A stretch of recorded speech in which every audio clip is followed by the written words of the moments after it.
నమస్కారం ETV news కి స్వాగతం. ముందుగా ముఖ్యాంశాలు. తెలంగాణలో నేటి నుంచి కుటుంబ డిజిటల్ కార్డుల ప్రక్రియ కంటోన్మెంట్ నియోజకవర్గంలో ప్రారంభించనున్న సీఎం రేవంత్ రెడ్డి.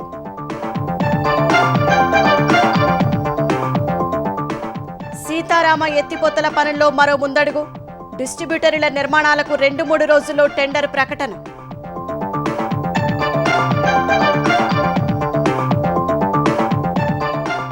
తిరుపతి వేదికగా నేడు వారాహి బహిరంగ సభ.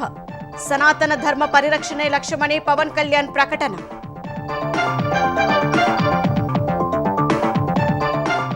కోర్టు ధిక్కరణ కేసులో ఏపీ హైకోర్టు సంచలన తీర్పు.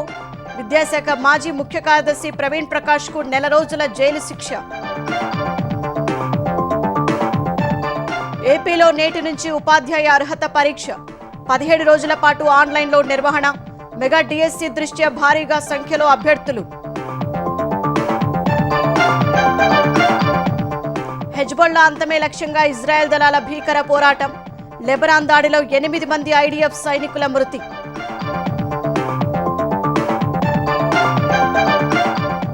విజయవాడ ఇంద్రకీలాద్రిపై అట్టహాసంగా శరన్నవరాత్రి ఉత్సవాలు. తెలంగాణలో అంబరాన్నంటిన బతుకమ్మ వేడుకలు.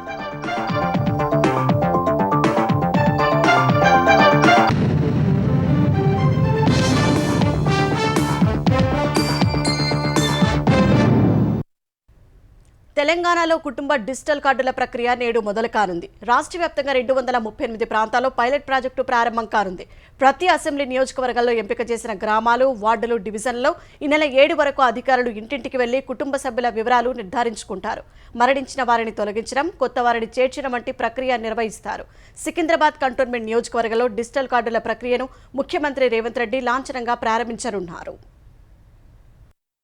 తెలంగాణలో కుటుంబ డిజిటల్ కార్డుల పైలట్ ప్రాజెక్టు నేటి నుంచి ఈ నెల 7 వరకు చేపట్టనున్నారు. ఒకే రాష్ట్రం ఒకే కార్డు విధానాన్ని అమలు చేయాలని ప్రభుత్వం నిర్ణయించింది. రేషన్, ఆరోగ్య సేవలతో పాటు సంక్షేమ పథకాలన్నీ కుటుంబ డిజిటల్ కార్డు ద్వారా అమలు చేసేందుకు ప్రభుత్వం కసరత్తు చేస్తోంది. ప్రతి కుటుంబానికి ఒక ప్రత్యేక నంబరుతో కార్డు ఇవ్వనున్నారు. రేషన్ కార్డు, రైతు బంధు, పింఛను తదితర సంక్షేమ పథకాల్లో డేటా ఆధారంగా ఇప్పటికే కుటుంబ సభ్యుల వివరాలు గుర్తించారు. పైలట్ ప్రాజెక్టులో భాగంగా నేటి నుంచి అధికారులు క్షేత్రస్థాయిలో పరిశీలించి నిర్ధారించుకుంటారు. రాష్ట్రంలోని 119 నియోజకవర్గాల్లోని 238 ప్రాంతాల్లో ఇంటింటి పరిశీలన జరగనుంది. ప్రతి నియోజకవర్గంలో ఒక గ్రామీణ, ఒక పట్టణ ప్రాంతాన్ని పైలట్ ప్రాజెక్టు కోసం ఎంపిక చేశారు. పూర్తి గ్రామీణ ప్రాంతాలున్న నియోజకవర్గంలో 2 గ్రామాలు, పూర్తిగా పట్టణ, నగర ప్రాంతాల్లో 2 వార్డులు లేదా డివిజన్లలో పైలట్ ప్రాజెక్టు చేస్తారు. క్షేత్రస్థాయి పరిశీలనలో అధికారుల బృందాలు కుటుంబాలను నిర్ధారించడంతో పాటు కొత్త సభ్యులను చేర్చి మరణించిన వారి పేర్లు తొలగిస్తారు. పైలట్ ప్రాజెక్టును సికింద్రాబాద్ కంటోన్మెంట్ నియోజకవర్గంలో ఇవాళ సీఎం రేవంత్ రెడ్డి ప్రారంభించనున్నారు. కుటుంబంలోని ప్రధాన మహిళను యజమానిగా పేర్కొనాలని ప్రభుత్వం నిర్ణయించింది. కుటుంబంలోని ఇతర సభ్యుల వివరాలను కార్డు వెనుక ప్రచురించనున్నారు. కుటుంబ సభ్యులంతా అంగీకరిస్తేనే కుటుంబ ఫోటో తీయాలని, అది ఐచ్ఛికంగా మాత్రమే ఉండాలని ఇప్పటికే సీఎం రేవంత్ రెడ్డి ఆదేశించారు. కుటుంబ సభ్యులు ఒప్పుకోకపోతే ఫోటో తీసుకోవాల్సిన అవసరం లేదని చెప్పారు. బ్యాంకు ఖాతాలు, పాన్ కార్డు వంటి వివరాలు అడగవద్దని తెలిపారు. ఇప్పటికే కార్డులు ఇచ్చిన రాజస్థాన్, హర్యానా, కర్ణాటక, మహారాష్ట్రలో గత నెల 25 నుంచి 27 వరకు అధికారులు పర్యటించి పరిశీలించారు. ఇతర రాష్ట్రాల్లోని ఉపయోగకరమైన అంశాలను స్వీకరించాలని సీఎం సూచించారు. పైలట్ ప్రాజెక్టును గ్రామీణ ప్రాంతాల్లో నియోజకవర్గ స్థాయిలో ఆర్డీఓ, పట్టణ, నగర ప్రాంతాల్లో జోనల్ కమిషనర్ స్థాయి అధికారి పర్యవేక్షిస్తారు. ఉమ్మడి జిల్లాల వారీగా ఐఏఎస్ అధికారులను ప్రత్యేక అధికారులుగా ప్రభుత్వం నియమించింది. 5 రోజుల పైలట్ ప్రాజెక్టులో ఎదురయ్యే సానుకూలతలు, ఇబ్బందులను సమీక్షించుకొని మార్పులు, చేర్పులతో రాష్ట్ర వ్యాప్తంగా ఇంటింటి పరిశీలన చేసి కుటుంబ డిజిటల్ కార్డులు ఇవ్వాలని ప్రభుత్వం భావిస్తోంది. ఉమ్మడి ఖమ్మం జిల్లాను సస్యశ్యామలం చేసే సీతారామ ఎత్తిపోతల పనిలో మరో ముందడుగు పడనుంది. ఇప్పటికే ప్రాజెక్టుకు సంబంధించిన పనులు దాదాపు పూర్తిగా వస్తుండగా డిస్ట్రిబ్యూటరీల నిర్మాణాలకు రేపు మాపో టెండర్ ప్రకటన జారీ కానుంది. మొత్తం దాదాపు 4,000 కోట్ల పనులకు టెండర్ ప్రకటన వచ్చే అవకాశం ఉందని నీటిపారుదల శాఖ వర్గాలు తెలిపాయి. భద్రాద్రి కొత్తగూడెం జిల్లాలో నిర్మిస్తున్న సీతారామ ఎత్తిపోతల పథకం కింద ఆయకట్టుకు నీరు సరఫరా చేసే డిస్ట్రిబ్యూటరీల టెండర్లకు రంగం సిద్ధమైంది. సుమారు 2,000 కోట్ల రూపాయల విలువైన పనులకు 2-3 రోజుల్లో టెండర్లు పిలవనున్నట్లు సంబంధిత వర్గాలు తెలిపాయి. పనులను 8 ప్యాకేజీలుగా విభజించగా వాటిలో మొదట 4 ప్యాకేజీలకు టెండర్ ప్రక్రియ ప్రారంభిస్తారు. మిగిలిన 2,000 కోట్ల పనుల టెండర్లను సైతం త్వరలోనే చేపట్టనున్నారు. ఇన్నాళ్లు ప్రధాన పనులు పూర్తి కావచ్చినా డిస్ట్రిబ్యూటరీ కాల్వ పనులకు టెండర్ ప్రక్రియ చేపట్టలేదు. చాలా కాలంగా సంబంధిత ఇంజనీర్లు, నీటిపారుదల శాఖ అధికారుల మధ్య ఉత్తర ప్రత్యుత్తరాలు జరుగుతున్నా ముందడుగు పడలేదు. ఇటీవల సీతారామ ఎత్తిపోతల పథకంపై సమీక్షించిన ప్రభుత్వం డిస్ట్రిబ్యూటరీల టెండర్ ప్రక్రియకు శ్రీకారం చుట్టాలని నిర్ణయించింది. ఉమ్మడి ఖమ్మం జిల్లాలో 3.28 లక్షల ఎకరాల కొత్త ఆయకట్టు, 3.45 లక్షల ఎకరాల స్థిరీకరణకు సీతారామ ఎత్తిపోతల పథకాన్ని 2016లో చేపట్టారు. మొదట 7,026 కోట్లతో పరిపాలనాపరమైన అనుమతి ఇవ్వగా 2018లో 13,057.98 కోట్లతో ప్రభుత్వం సవరించింది. ప్రధాన కాలువ, లిఫ్ట్ పనులను 8 ప్యాకేజీలుగా విభజించి చేపట్టగా ఇందులో 95% వరకు పూర్తయ్యాయి. ఈ ఏడాది ఆఖరుకు మిగిలిన పనులు పూర్తయ్యే అవకాశం ఉంది.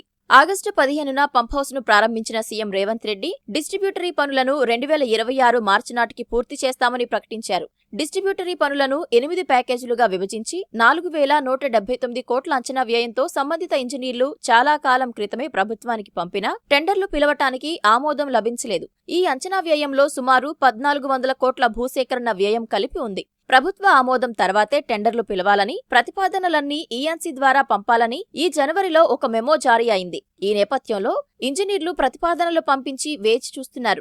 ఇటీవలే మంత్రి ఉత్తమ్ కుమార్ రెడ్డి, ఖమ్మం జిల్లాకు చెందిన మంత్రులు, సలహాదారు ఆదిత్యనాథ్ దాస్, కార్యదర్శి రాహుల్ బొజ్జా తదితరులు డిస్ట్రిబ్యూటరీ పనుల టెండర్లపై చర్చించారు. వెంటనే టెండర్లు పిలవాలని ఇంజనీర్లను మంత్రి ఉత్తమ్ ఆదేశించారు. ఇందులో భాగంగా 1, 2, 7, 8 ప్యాకేజీల పనులకు 1-2 రోజుల్లో టెండర్ నోటిఫికేషన్ జారీ చేయనున్నట్లు నీటిపారుదల శాఖ వర్గాలు తెలిపాయి. తెలంగాణలో ఉచిత చేప పిల్లల పంపిణీ ప్రక్రియ నేటి నుంచి ప్రారంభం కానుంది. తొలి విడతలో హనుమకొండ, వరంగల్, ములుగు, మహబూబాబాద్, జయశంకర్ భూపాలపల్లి, కరీంనగర్, ఖమ్మం, భద్రాద్రి కొత్తగూడెం, జోగులాంబ గద్వాల జిల్లాలో కార్యక్రమం ప్రారంభం కానుంది. ఆయా ప్రాంతాల్లో ప్రజాప్రతినిధులు, జిల్లా కలెక్టర్లు చేప పిల్లల పంపిణీ కార్యక్రమాన్ని ప్రారంభించనున్నారు. మిగిలిన 23 జిల్లాల్లో ఈ నెల 7న ప్రారంభించాలని ప్రభుత్వం ఆదేశాలు జారీ చేసింది. వ్యవసాయ అనుబంధ రంగాల వెలుగులు నింపేందుకు ప్రణాళికలు రూపొందిస్తున్నామని బీసీ సంక్షేమ శాఖ మంత్రి పొన్నం ప్రభాకర్ అన్నారు. అందులో భాగంగానే రాష్ట్ర వ్యాప్తంగా చెరువుల్లో చేప పిల్లల పంపిణీ చేపట్టినట్లు తెలిపారు. చెరువుల్లో నాణ్యమైన చేప పిల్లలను మాత్రమే పంపిణీ చేయాలని అధికారులను మంత్రి ఆదేశించారు. ప్రతి ఏడాది సంబరంగా జరుగుతున్న చేప పిల్లల పంపిణీ గ్రామాల్లో ఒక పండుగ వాతావరణంలో ఈసారి జరగాలని సూచించారు. తెలంగాణలో ఫ్యూయల్ సెల్ పరిశ్రమల ఏర్పాటు కోసం జపాన్ కంపెనీలకు ఉప ముఖ్యమంత్రి భట్టి విక్రమార్క ఆహ్వానం పలికారు. జపాన్ పర్యటనలో భాగంగా తోషిబా ప్రధాన కార్యాలయాన్ని సందర్శించిన ఉప ముఖ్యమంత్రి తెలంగాణలో ఫ్యూయల్ సెల్ విభాగాల ఏర్పాటు తదితర అంశాలపై అక్కడే అధికారులతో సమావేశమయ్యారు. రాష్ట్రంలో పెట్టుబడులకు ఉమ్మడి భాగస్వామ్యానికి మంత్రి ఆహ్వానం పలికారు. విద్యుత్ ఉత్పత్తిలో కీలక పాత్ర పోషించే ఆధునిక జనరేటర్లు, విద్యుత్ పొదుపు, నిల్వ ఉత్పత్తులు, విద్యుత్ వాహనాల బ్యాటరీలు, సంబంధిత సేవలు తెలంగాణలో అవసరమైనవన్నీ ఉన్నాయని, ఈ అవకాశాన్ని సద్వినియోగం చేసుకుంటూ పెట్టుబడులతో తరలిరావాలని కోరారు. సనాతన ధర్మ పరిరక్షణ బోర్డు ఏర్పాటు చేయాలన్న ఆకాంక్షను బలంగా వినిపించడమే తిరుపతిలో జరిగే వారాహి సభ ప్రధాన ఉద్దేశమని జనసేన అధినేత ఉప ముఖ్యమంత్రి పవన్ కళ్యాణ్ తెలిపారు. ఈ విషయాన్ని సామాజిక మాధ్యమం ఎక్స్లో పవన్ పోస్ట్ చేశారు. దాదాపు 14 నెలల క్రితం వారాహి ఏపీ రోడ్లపైకి వచ్చినప్పుడు వైసీపీ నిరంకుశ పాలనలో రాష్ట్రం ఉక్కిరిబిక్కిరవుతోందని గుర్తు చేశారు. అలాంటి సమయంలో వారాహి రాష్ట్ర వ్యాప్తంగా ప్రజల్లో ధైర్యాన్ని నింపిందని అభిప్రాయపడ్డారు. సరైన వారి వైపు నిలబడాలనే సంకల్పాన్ని ప్రజలకు ఇచ్చిందన్నారు. ఇప్పుడు వారాహి యాత్ర మన సంస్కృతిని కాపాడుకోవాలని మరో పెద్ద లక్ష్య సాధనకు తిరిగి వచ్చిందన్నారు. సనాతన ధర్మ పరిరక్షణ బోర్డుకి జీవం పోయాలని కోరుకునే లక్షలాది మంది స్వరాన్ని ప్రతిధ్వనించడమే వారాహి లక్ష్యమన్నారు. ప్రాచీన సంప్రదాయాలు, విలువలను పరిరక్షించడం కోసం తిరుపతి సభలో వారాహి డిక్లరేషన్ ప్రకటిస్తారని తెలిపారు. సనాతన ధర్మాన్ని పరిరక్షిస్తారని, వారసత్వాన్ని కాపాడుకుంటారని, నాతో వచ్చే వారితో కలిసి నడుస్తారని ప్రకటించారు. మనమంతా కలిసి దేశ భవిష్యత్తును సురక్షితంగా ఉంచుదామని పిలుపునిచ్చారు. న్యాయస్థానం ఉత్తర్వులకు వక్రభాషం చెబుతూ అధికారులు వాటిని అమలు చేయకుండా ఉండటానికి వీల్లేదని ఏపీ హైకోర్టు తేల్చెప్పింది. కోర్టు ఇచ్చిన ఉత్తర్వులను యథాతథంగా అమలు చేయడమే అధికారుల బాధ్యతని స్పష్టం చేసింది. న్యాయస్థానం ఇచ్చిన ఉత్తర్వులను అమలు చేయని ఏపీ పాఠశాల విద్యాశాఖ పూర్వ ముఖ్య కార్యదర్శి ప్రవీణ్ ప్రకాష్, ఇంటర్మీడియట్ బోర్డు అప్పటి కార్యదర్శి శేషగిరిబాబుపై ఆగ్రహం వ్యక్తం చేసింది. వారికి 1 నెల రోజుల సాధారణ జైలు శిక్ష, 2,000 రూపాయల చొప్పున జరిమానా విధిస్తూ ఇటీవల తీర్పు ఇచ్చింది. ఏపీ ఇంటర్మీడియట్ బోర్డులో పరిపాలనా అధికారిగా పనిచేసిన విజయలక్ష్మి 2022 ఆగస్టు 31న పదవీ విరమణ చేశారు. ఆర్థిక శాఖ 2022 జనవరి 31న జీవో 15 జారీ చేస్తూ ప్రభుత్వ ఉద్యోగుల పదవీ విరమణ వయసును 60 నుంచి 62 ఏళ్లకు పెంచింది. అయితే తనను 62 ఏళ్ల వరకు సర్వీస్లో కొనసాగించాలని ఇంటర్మీడియట్ బోర్డు కార్యదర్శికి విజయలక్ష్మి వినతిపత్రం సమర్పించారు. సానుకూలంగా స్పందన లేకపోవడంతో 2023లో హైకోర్టులో వ్యాజ్యం వేశారు. విచారణ జరిపిన న్యాయమూర్తి ఆమెను 62 ఏళ్ల వరకు సర్వీస్లో కొనసాగించాలని అధికారులను ఆదేశిస్తూ 2023 ఫిబ్రవరిలో ఉత్తర్వులు ఇచ్చారు. ఈ ఆదేశాలను అధికారులు అమలు చేయకపోవడంతో విజయలక్ష్మి హైకోర్టులో కోర్టు ధిక్కరణ వ్యాజ్యం వేశారు. విచారణ జరిపిన న్యాయమూర్తి వ్యాజ్యంలో ప్రతివాదిగా ఉన్న పాఠశాల విద్య అప్పటి ముఖ్య కార్యదర్శి ప్రవీణ్ ప్రకాష్ కు పలుమార్లు అవకాశం ఇచ్చినా కౌంటర్ దాఖలు చేయలేదని ఆక్షేపించారు. ఇలాంటి వ్యవహార శైలి చట్టబద్ధ బాధ్యతపై నిర్లక్ష్యపూరిత ధోరణి లేదా కోర్టు ఉత్తర్వులను అగౌరవపరచడమేనని గత నెల 24న హైకోర్టు న్యాయమూర్తి జస్టిస్ నిమ్మగడ్డ వెంకటేశ్వర్లు తీర్పు ఇచ్చారు. ఇంటర్మీడియట్ బోర్డు కంపెనీ చట్టం కింద ఏర్పడిందని, బోర్డులో పనిచేసిన పిటిషనర్కు ప్రభుత్వ ఉద్యోగులకు మాదిరి 60 నుంచి 62 ఏళ్ల పదవీ విరమణ వయసును పెంచడం సాధ్యం కాదని మరో ప్రతివాది శేషగిరిబాబు వాదనను న్యాయమూర్తి తోసిపుచ్చారు. ప్రభుత్వ ఉద్యోగుల్లా బోర్డు ఉద్యోగులు 62 ఏళ్ల పదవీ విరమణ వయసు పొందేందుకు అనర్హులని భావించడం చట్టాన్ని తప్పుగా అర్థం చేసుకోవడమేనన్నారు. కోర్టు ఆదేశాలను అమలు చేయనందుకు కనీసం క్షమాపణలు చెప్పేందుకు శేషగిరిబాబు యత్నించలేదన్నారు. కోర్టు ఆదేశాలు జారీ చేశాక అందులో లోపాలు వెతకకుండా యథాతథంగా అమలు చేయాల్సిన బాధ్యత అధికారులపై ఉందన్నారు. ఒకవేళ కోర్టు ఉత్తర్వులు చట్ట నిబంధనలకు భిన్నంగా ఉన్నాయనుకుంటే అప్పీలు దాఖలు చేసుకోవచ్చని గుర్తు చేశారు. కోర్టు ఉత్తర్వులకు పెడార్థాలు తీస్తూ అమలు చేయకుండా ఉండటం సరికాదన్నారు. న్యాయస్థానం ఇచ్చిన ఉత్తర్వులను ఉల్లంఘిస్తే శిక్షకు బాధ్యులవుతారని హెచ్చరించారు. ప్రస్తుత కేసు విషయంలో శేషగిరిబాబు కోర్టు ఉత్తర్వులను ధిక్కరించారని స్పష్టం చేశారు. కోర్టు ధిక్కరణ వ్యాజ్యంపై ప్రవీణ్ ప్రకాష్ కు సమాచారం ఉన్నప్పటికీ కౌంటర్ వేయలేదని, ఇంటర్మీడియట్ బోర్డు కార్యదర్శి శేషగిరిబాబుకు సరైన మార్గదర్శ నిర్దేశనం చేయలేదని తప్పుపట్టారు. ఇరువురు అధికారులకు నెల రోజుల సాధారణ జైలు శిక్ష, 2000 రూపాయల చొప్పున జరిమానా విధిస్తూ తీర్పు ఇచ్చారు. నిర్ణయం వెల్లడి అనంతరం అధికారుల తరపు న్యాయవాదుల అభ్యర్థన మేరకు తీర్పు అమలును 4 వారాలు నిలుపుదల చేశారు. తమ తీర్పుపై అప్పీల్ కోర్టు స్టే ఇవ్వకపోతే జైలు శిక్ష అమలు నిమిత్తం ఈ నెల 21న హైకోర్టు రిజిస్ట్రార్ జ్యుడిషియల్ ముందు లొంగిపోవాలని ప్రవీణ్ ప్రకాష్ శేషగిరిబాబుకు స్పష్టం చేస్తూ ఆదేశాలిచ్చారు. ఆంధ్రప్రదేశ్లో ఉపాధ్యాయ అర్హత పరీక్ష టెట్ నేటి నుంచి ప్రారంభం కానుంది. నేటి నుంచి నెల 21వ తేదీ వరకు 17 రోజుల పాటు టెట్ పరీక్షలు ఆన్లైన్ విధానంలో జరగనున్నాయి. రోజు 2 సెషన్లలో పరీక్షలు నిర్వహిస్తారు. ఉదయం 9:30 గంటల నుంచి మధ్యాహ్నం 12 గంటల వరకు సెషన్ 1 నిర్వహిస్తారు. అదే రోజు మధ్యాహ్నం 2 గంటల నుంచి సాయంత్రం 5 గంటల వరకు సెషన్ 2 నిర్వహిస్తారు. దివ్యాంగులకు అదనంగా 50 నిమిషాల సమయం కేటాయిస్తారు. ఈసారి రాష్ట్ర వ్యాప్తంగా 108 పరీక్షా కేంద్రాలు ఏర్పాటు చేశారు. రాష్ట్రంలోని 22 జిల్లాల్లో 95 పరీక్షా కేంద్రాలు ఏర్పాటు చేయగా హైదరాబాద్, ఖమ్మం, బెంగళూరు, చెన్నై, బరంపూర్, గంజాంలలో కలిపి 13 కేంద్రాలు ఏర్పాటు చేశారు. ఇతర రాష్ట్రాల్లోని కేంద్రాల్లో 24,396 మంది అభ్యర్థులు పరీక్షకు హాజరు కానున్నారు.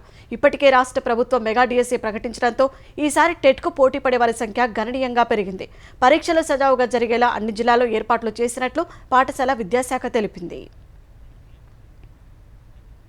హెజ్బొల్లా అంతమే లక్ష్యంగా లెబనాన్లో ఇజ్రాయెల్ దళాలు భీకర పోరాటం చేస్తున్నాయి.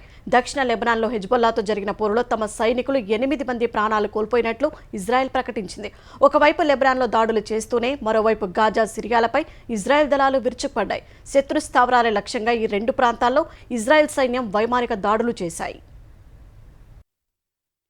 హెజ్బుల్లా ఉగ్రవాదుల్ని అంతమొందించడమే లక్ష్యంగా లెబనాన్లోకి ప్రవేశించిన ఇజ్రాయెల్ సైన్యం ప్రత్యర్థులతో భీకర పోరాటం సాగిస్తోంది.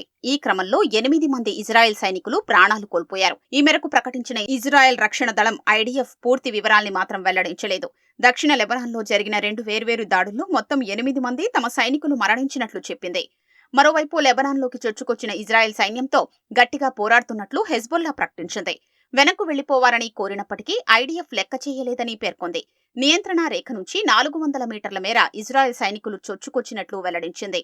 ఇజ్రాయెల్తో పోరాటానికి పూర్తి సన్నద్ధంగా ఉన్నట్లు హెజ్బొల్లా అధికార ప్రతినిధి ప్రకటించారు. గత 2 రోజుల్లో లెబనాన్ సరిహద్దులోని దాదాపు 50 గ్రామాల్లోని ప్రజలు సురక్షిత ప్రాంతాలకు వెళ్లిపోవారని ఇజ్రాయెల్ హెచ్చరికలు జారీ చేసింది. మరోవైపు లెబనాన్లో సైనిక చర్యను కొనసాగిస్తే ఇజ్రాయెల్కు గట్టి జవాబు చెప్పాల్సి ఉంటుందని ఇరాన్ హెచ్చరించింది.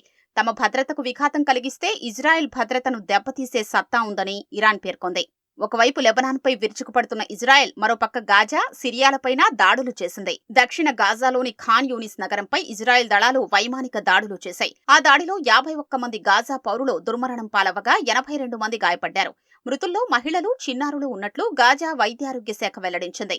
అటు సిరియాలోని ఇజ్రాయెల్ దళాలు వరుస దాడులు చేశాయి. సిరియా రాజధాని డమాస్కస్లోని పలు ప్రాంతాలపై ఇజ్రాయెల్ సైన్యం వైమానిక దాడులు నిర్వహించింది. ఈ దాడుల్లో ఓ 4 అంతస్తుల నివాసిత భవనం ధ్వంసమైంది. ఈ దాడిలో 3 మరణించగా మరో 3 గాయపడ్డారు. అయితే ఈ దాడిని ఇంకా ఇజ్రాయెల్ సైన్యం ధృవీకరించలేదు. మరోవైపు డెన్మార్క్లోని ఇజ్రాయెల్ దౌత్య కార్యాలయాల వద్ద బుధవారం పేలుళ్లు చోటు చేసుకున్నాయి. రాజధాని కోపెన్హాగన్ శివార్లలో ఇజ్రాయెల్ దౌత్య కార్యాలయ భవనాలకు అత్యంత సమీపంలో 2 పేలుళ్లు జరిగినట్లు డానిష్ పోలీసులు ధృవీకరించారు. ఈ ఘటనలో ఎవరూ గాయపడలేదని అధికారులు తెలిపారు. ముఖ్యమంత్రి చంద్రబాబు మరోసారి పెద్ద మనసు చాటుకున్నారు. మంగళవారం కర్నూలు జిల్లాలో పర్యటించిన సీఎం 2 మహిళలు అడిగిన సాయాన్ని నెరవేరుస్తారని హామీ ఇచ్చారు. 24 గంటలు గడవక ముందే వారికి సాయం అందించి అండగా నిలిచారు. తలారి గంగమ్మ అనే మహిళ తన చిన్న కుమారుడు 10వ తరగతి చదివి అద్దె ఆటో నడుపుతున్నాడని ఎలక్ట్రిక్ ఆటో ఇచ్చేలా సాయం చేయాలని కోరారు. కవిత అనే మరో మహిళ తన భర్త రాముడికి కర్నూలులోని ఓ ఆసుపత్రిలో నరాల వ్యాధికి సంబంధించి ఆపరేషన్ చేస్తున్నారని ఆర్థిక సాయం చేయాలని సీఎంను కోరారు. 2 కుటుంబాలకు అండగా ఉంటారని హామీ ఇచ్చిన చంద్రబాబు 24 గంటల్లోనే ఎలక్ట్రిక్ ఆటోను అశోక్ ఇంటికి పంపించారు. కలెక్టర్ రంజిత్ బాషా, పత్తికొండ ఎమ్మెల్యే శ్యాంబాబు 3.8 లక్షల విలువైన ఎలక్ట్రిక్ ఆటోను పత్తికొండకు తీసుకువెళ్లి అశోక్కు అందించారు. సీఎం రిలీఫ్ ఫండ్ కింద ₹1,00,000 చెక్ను కవితకు అందించారు. దీంతో లబ్ధిదారుల ఆనందానికి అవధులు లేకుండా పోయాయి. బ్యాడ్మింటన్ క్రీడాకారిణి సూర్య చరిష్మా తమిరి ముఖ్యమంత్రి చంద్రబాబు, మంత్రి లోకేష్ను మర్యాదపూర్వకంగా కలిశారు. బ్యాడ్మింటన్ జూనియర్స్ విభాగంలో దేశంలో 2వ స్థానం, సీనియర్స్ విభాగంలో 12వ స్థానం, ప్రపంచ జూనియర్స్ విభాగంలో 23వ స్థానంలో సూర్య చరిష్మా నిలిచారు. క్రీడలో మరింత మెరుగ్గా రాణించేందుకు రాష్ట్ర ప్రభుత్వ సాయం కోరడంతో చంద్రబాబు, లోకేష్ సానుకూలంగా స్పందించారు. విశాఖ స్టీల్ ప్లాంట్ను 2 రోజులుగా కుదిపేసిన కాంట్రాక్టు కార్మికుల తొలగింపు వివాదం సుఖాంతమైంది. కాంట్రాక్టు కార్మికులను తిరిగి విధుల్లోకి తీసుకునేందుకు యాజమాన్యం అంగీకరించడంతో సమస్యకు తెరపడింది. ఈ మేరకు విశాఖ ప్రాంతీయ కార్మిక కమిషనర్ సమక్షంలో యాజమాన్యానికి కాంట్రాక్టు కార్మికుల ప్రతినిధులకు మధ్య జరిగిన చర్చలు సఫలమయ్యాయి. సెప్టెంబర్ 27న విశాఖ స్టీల్ ప్లాంట్లో 4,200 కార్మికుల ఎంట్రీ పాసులను నిలుపుదల చేసింది. దీంతో వారిని సిఐఎస్ఎఫ్ భద్రతా సిబ్బంది లోనికి అనుమతించలేదు. యాజమాన్యం దృష్టికి తీసుకువెళ్లినా ఫలితం లేకపోవడంతో దాదాపు 15 గంటల పాటు కార్మికులు ఈడీ వర్క్స్ కార్యాలయాన్ని ముట్టడించారు.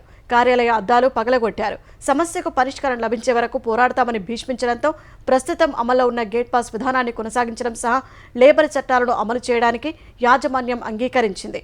ప్రాంతీయ కార్మిక కమిషన్ సమక్షంలో ఒప్పంద పత్రాలపై ఇరు వర్గాల ప్రతినిధులు సంతకాలు చేశారు.